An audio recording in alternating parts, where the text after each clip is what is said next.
বন্ধুরা তোমরা সবাই কেমন আছো? বেবি ব্লগ কেয়ারের আরো একটি নতুন ব্লগ নিয়ে তোমাদের সামনে চলে এসেছি। আজকে দেখাবো জন্মাষ্টমী স্পেশাল একটা মিষ্টি রেসিপি।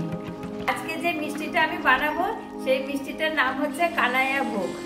খুবই একটা ভালো রেসিপি, মিষ্টির সুস্বাদু। এটা তোমরা বাড়িতে জন্মাষ্টমী মানে করলে এটা গোপালকে তোমরা সুন্দরভাবে নিবেদন করতে পারবে। এ দেখো সেই মিষ্টির জন্য আমি এখানে সুজি নিয়েছি 150 গ্রাম আর 10 টাকার একটা দুধের প্যাকেট নিয়েছি।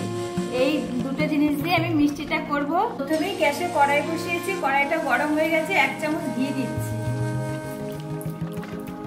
এবার সুজিটা দিয়ে দিচ্ছি।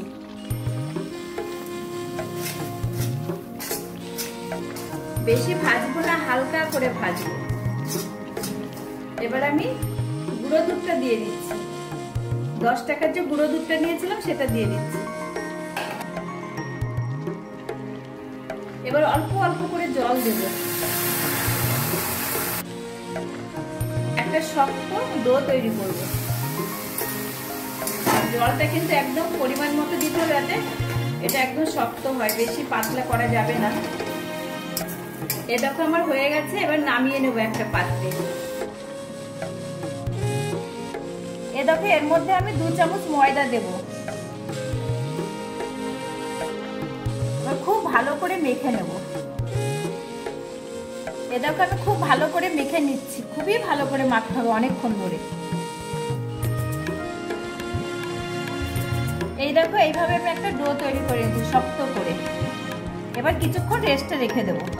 ডো থেকে আমি এইভাবে লেচি কেটে দিচ্ছি। এই লেচিগুলো আমি এবার বেলে নেব। আমি অল্প একটু ময়দা দিয়ে বেলে নিচ্ছি।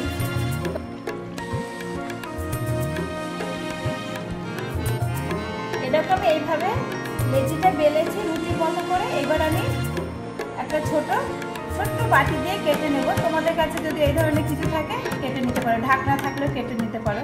এই যে এইভাবে কেটে নেব। সমস্ত লেচিগুলো আমি এইভাবে বেলে কেটে নেব।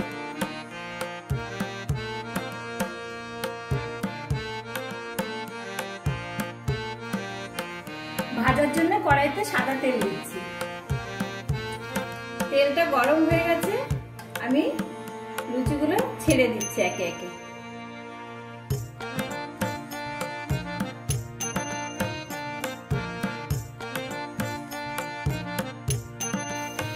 দেখো কত সুন্দর ফুলেছে। আমার ভাজা হয়ে গেছে, তুলে নিচ্ছি।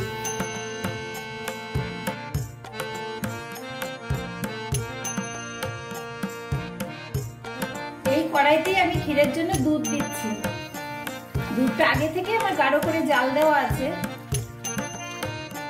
গুঁড়ো দুধ দিয়ে দিচ্ছি।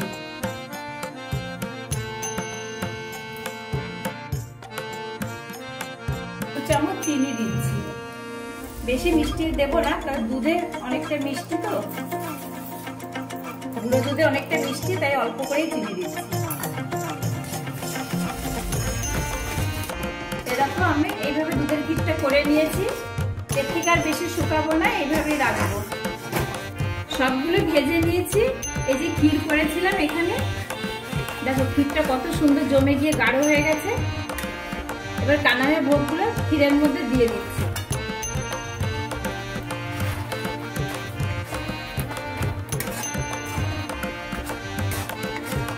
এবার কিছুক্ষণ ঢেকে রাখবো, তারপরে একটা পাত্রে তুলে নেব। তো সহজেই বানিয়ে ফেললাম কানাইয়া ভোগ। বাড়িতে গোপাল থাকলে জন্মাষ্টমীতে তোমরা কিন্তু গোপালকে এইভাবে করে নিবেদন করতে পারো। খুবই একটা সুস্বাদু রেসিপি, খেতে খুবই সুস্বাদু হয় এবং বাড়ির সকলকে খাওয়াতে পারো এভাবে করে। তো সুন্দর নরম হয়েছে একদম। বন্ধুরা কি সুন্দরভাবে আমি মিষ্টিটা বানিয়ে ফেললাম, কানাইয়া ভোগ। তোমরা কিন্তু এভাবে বাড়িতে ট্রাই করতে পারো মিষ্টিটা। আমার এই মিষ্টি রেসিপিটা যদি তোমাদের ভালো লাগে তাহলে অবশ্যই আমার চ্যানেলটি সাবস্ক্রাইব করবে, লাইক শেয়ার কমেন্ট করতে ভুলবে না। আর এই ধরনের নতুন ভিডিও নিয়ে তোমাদের সামনে আমি হাজির হব। তোমরা সবাই ভালো থাকবে, সুস্থ থাকবে।